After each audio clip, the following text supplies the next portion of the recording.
હાર્દિક પંડ્યા ગુજરાત ટાઇટન્સમાં વાપસી કેમ ન કરી શક્યા? હાર્દિકે એવી કઈ શરત મૂકી કે જીટીએ ડીલ નકારી દીધી? મુંબઈ ઇન્ડિયન્સ છોડવા માંગતા હાર્દિકનું હવે શું થશે? શું હાર્દિકની કપ્તાનીની જીદે તોડી જીટી સાથેની ડીલ? ચાલો જાણીએ હાર્દિક પંડ્યાની ડીલ કેમ તૂટી ગઈ. નમસ્કાર, ધ લોકસત્તા શોમાં આપનું સ્વાગત છે.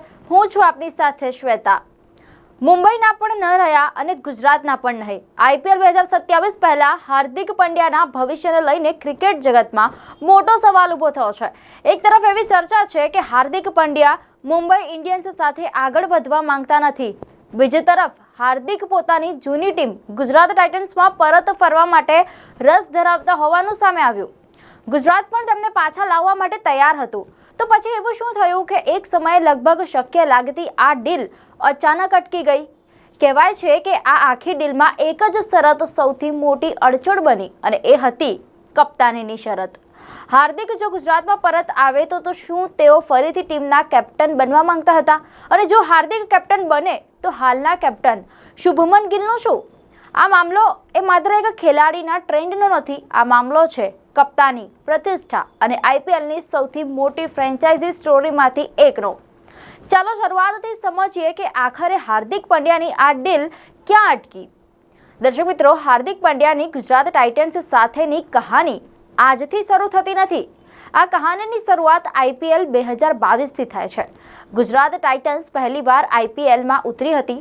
નવી ફ્રેન્ચાઇઝી હતી, નવા ખેલાડીઓ હતા અને સૌથી મહત્વની વાત એ હતી કે ટીમની કપ્તાની એક એવા ખેલાડીને આપવામાં આવી હતી જે અગાઉ મુંબઈ ઇન્ડિયન્સ સાથે આઈપીએલમાં મોટી ભૂમિકા ભજવી ચૂક્યા હતા. આ ખેલાડી હતા હાર્દિક પંડ્યા. ઘણા લોકોના મનમાં સવાલ હતો કે હાર્દિક પોતાની ટીમને કેપ્ટન તરીકે કેટલી સારી રીતે સંભાળી શકશે. પરંતુ સિઝન આગળ વધતી ગઈ અને હાર્દિક દરેક સવાલનો જવાબ મેદાન પર આપ્યો. ગુજરાત ટાઇટન્સે પોતાના ડેબ્યુ સિઝનમાં જ આઈપીએલ ટ્રોફી જીતી લીધી. નવી ટીમ, પહેલી સિઝન અને સીધી ચેમ્પિયનશિપ અને હાર્દિકની લીડરશિપની ખૂબ જ ચર્ચા થઈ. આ સફળતા બાદ ગુજરાત ટાઇટન્સ અને હાર્દિક પંડ્યાનો સંબંધ વધુ મજબૂત બન્યો. 2023માં પણ ગુજરાત ફાઇનલ સુધી પહોંચી. એટલે માત્ર 2 સિઝનમાં હાર્દિકે ગુજરાતને એક વખત ચેમ્પિયન અને એક વખત રનર્સ અપ બનાવ્યું. આ સમયે હાર્દિક માત્ર ગુજરાતના ખેલાડી ન હતા, તેઓ ટીમના સૌથી મોટા ચહેરાઓમાંથી એક બની ગયા હતા. પરંતુ ત્યારબાદ આવી આઈપીએલની સૌથી મોટી હાર્દિક પંડ્યા ટ્રેન્ડ સ્ટોરી. એટલે કે 2024માં હાર્દિક પંડ્યા ફરી મુંબઈ ઇન્ડિયન્સમાં પરત ફર્યા. આ વાપસી ખૂબ મોટી હતી, પરંતુ તેની સાથે આવ્યો એક મોટો નિર્ણય. મુંબઈ ઇન્ડિયન્સે હાર્દિકને ટીમની કપ્તાની સોંપી અને આ નિર્ણયે ક્રિકેટ ફેન્સમાં ભારે ચર્ચા જગાવી. કારણ કે મુંબઈની ટીમ સાથે રોહિત શર્માનું નામ લાંબા સમયથી જોડાયેલું હતું. રોહિતની જગ્યાએ હાર્દિકને કેપ્ટન બનાવવામાં આવતા મુંબઈના એક વર્ગના ફેન્સ નારાજ થયા. મેચ દરમિયાન હાર્દિકને હૂટિંગનો સામનો કરવો પડ્યો. મેદાન પર ટીમનું પ્રદર્શન પણ સતત અપેક્ષા પ્રમાણે રહ્યું નથી. હાર્દિક માટે મુંબઈની આ નવી શરૂઆત સરળ ન હતી. 2025માં મુંબઈ ટોપ 4માં પહોંચ્યું, પરંતુ 2026માં ટીમનું પ્રદર્શન ફરી નિરાશાજનક રહ્યું. મુંબઈ 14માંથી 10 મેચ હારી ગયું અને પોઈન્ટ્સ ટેબલમાં 9મા સ્થાને રહ્યું. આ પછી સૌથી મોટો સવાલ ઊભો થયો કે શું મુંબઈ ઇન્ડિયન્સ હાર્દિક સાથે આઈપીએલ 2027માં પણ આગળ વધશે? અને આ જ સમયે હાર્દિકના ટ્રેડની ચર્ચાએ જોર પકડ્યું. સિઝન પૂરી થયા બાદ હાર્દિક પંડ્યાના ટ્રેડને લઈને અનેક ટીમોના નામ ચર્ચામાં આવ્યા. ક્યારેક ચેન્નઈ સુપર કિંગ્સ તો ક્યારેક કોલકાતા નાઇટ રાઇડર્સ. પરંતુ આ બધાની વચ્ચે સૌથી રસપ્રદ નામ સામે આવ્યું ગુજરાત ટાઇટન્સનું. જે ટીમ સાથે હાર્દિકે આઈપીએલની શરૂઆતની 2 સિઝનમાં શાનદાર સફળતા મેળવી હતી. મીડિયા રિપોર્ટ્સ અનુસાર હાર્દિક ગુજરાતમાં પરત ફરવા માટે રસ ધરાવતા હતા અને અહીં એક રસપ્રદ બાબત સામે આવી. ગુજરાત ટાઇટન્સ પણ હાર્દિકને પાછા લાવવા અંગે વિચારવા માટે તૈયાર હોવાનું કહેવાયું. એટલે બંને તરફથી રસ હતો. હાર્દિક માટે ગુજરાત એક જૂનું ઘર હતું અને ગુજરાત માટે હાર્દિક એક એવો ખેલાડી હતો કે જેણે ટીમને આઈપીએલ ચેમ્પિયન બનાવી હતી. તો પછી સમસ્યા ક્યાં હતી? અહીંથી શરૂ થાય છે આ આખી સ્ટોરીનો સૌથી મોટો ટ્વિસ્ટ. મીડિયા અહેવાલ અનુસાર હાર્દિકની ગુજરાત વાપસીમાં સૌથી મોટો મુદ્દો હતો કપ્તાની.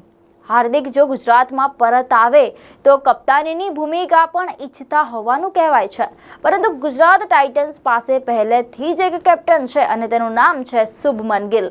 ગિલની સ્થિતિ હવે પહેલા જેવી નથી. તેઓ માત્ર ગુજરાત ટાઇટન્સના કેપ્ટન નથી, પરંતુ ભારતીય ક્રિકેટમાં પણ તેમની જવાબદારી વધી છે.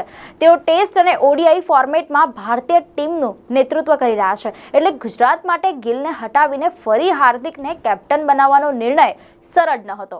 રિપોર્ટ્સ અનુસાર હાર્દિકની વાપસી અંગે શુભમન ગિલ સાથે પણ ચર્ચા કરવામાં આવી હતી, પરંતુ જ્યારે વાત કપ્તાનીની શરત સુધી પહોંચી ત્યારે ડીલમાં મોટો અવરોધ ઊભો થયો.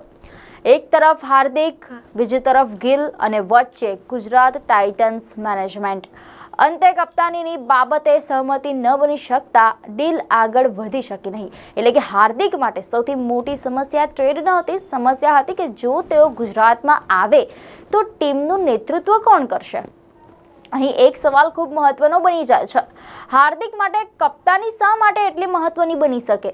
કારણ કે ગુજરાત ટાઇટન્સમાં તેમણે પોતાની કેપ્ટનશિપથી ઓળખ બનાવી હતી. 2022માં પહેલી જ સિઝનમાં ટ્રોફી અને 2023માં ફરી ફાઇનલ. આ સફળતાએ હાર્દિકને માત્ર એક ઓલરાઉન્ડર નહીં, પરંતુ એક લીડર તરીકે પણ સ્થાપિત કર્યા. હાર્દિક કદાચ એવી ભૂમિકામાં રહેવા માંગે છે કે જ્યાં ટીમના નિર્ણયો લેવામાં તેમની મહત્વની ભૂમિકા હોય, પરંતુ બીજી તરફ ગુજરાતે પણ ગિલમાં પોતાનું ભવિષ્ય જોયું છે. જો એક તરફ ટીમનો વર્તમાન કેપ્ટન ભારતીય ક્રિકેટનું નેતૃત્વ કરી રહ્યા હોય અને બીજી તરફ પૂર્વ કેપ્ટન પાછો આવે તો લીડરશિપ બદલવી મોટો નિર્ણય બની જાય. એટલે કે આ માત્ર હાર્દિકની ઈચ્છાનો સવાલ નથી, આ ગુજરાત ટાઇટન્સના લાંબા ગાળાના પ્લાનનો પણ સવાલ છે. હવે વાત કરીએ મુંબઈ ઇન્ડિયન્સની. મુંબઈ પાસે આઈપીએલના સૌથી મોટા સ્ટાર ખેલાડીઓમાંથી કેટલાક છે, પરંતુ 2026ની સિઝન ટીમ માટે ખૂબ જ ખરાબ રહી. ટીમ 14માંથી 10 મેચ હારી અને પોઈન્ટ્સ ટેબલમાં 9મા સ્થાને રહી. હાર્દિકની કપ્તાની દરમિયાન ફેન્સ સાથેનો તણાવ પણ મોટો મુદ્દો રહ્યો છે. 2024માં રોહિત શર્માની જગ્યાએ હાર્દિકને કેપ્ટન બનાવવામાં આવ્યા બાદથી જ ફેન્સનો એક વર્ગ તેમની વિરુદ્ધ જોવા મળ્યો હતો અને હવે સતત નિરાશાજનક પરિણામો બાદ મુંબઈ મેનેજમેન્ટ લીડરશિપમાં ફેરફાર વિશે વિચારી રહ્યું હોવાની ચર્ચા છે. એટલે કે આઈપીએલ 2027માં હાર્દિક મુંબઈમાં રહે તો પણ શું તેઓ કેપ્ટન રહેશે? આ સવાલ પણ એટલો જ મોટો છે. તો આખી કહાનીમાં હવે 3 બાબતો સ્પષ્ટ દેખાય છે. હાર્દિક પંડ્યાનું મુંબઈ ઇન્ડિયન્સ સાથેનું ભવિષ્ય અનિશ્ચિત છે. ગુજરાત ટાઇટન્સમાં તેમની વાપસીની શક્યતા અંગે ચર્ચા થઈ, પરંતુ કપ્તાનીની શરત ડીલમાં મોટો અવરોધ બની હોવાનું કહેવાય છે. અને ગુજરાત પાસે હાલમાં શુભમન ગિલના રૂપમાં એક મજબૂત લીડર છે. એટલે કે હવે આઈપીએલ 2027 પહેલા સૌથી મોટો સવાલ છે કે હાર્દિક પંડ્યા જશે ક્યાં? શું તેઓ મુંબઈમાં જ રહેશે? શું કોઈ બીજી ફ્રેન્ચાઇઝી તેમને ટ્રેડ દ્વારા પોતાની ટીમમાં લાવશે, કે પછી ગુજરાત સાથે ફરી કોઈ નવો રસ્તો નીકળશે? એક વાત ચોક્કસ છે, હાર્દિક પંડ્યા જ્યાં જશે ત્યાં માત્ર એક ખેલાડી જ નહીં, પરંતુ એક લીડર જશે. અને આઈપીએલ 2027 શરૂ થાય તે પહેલા હાર્દિકની જર્સી કઈ ટીમની હશે તે આઈપીએલના સૌથી મોટા સસ્પેન્સમાંથી એક બની શકે છે.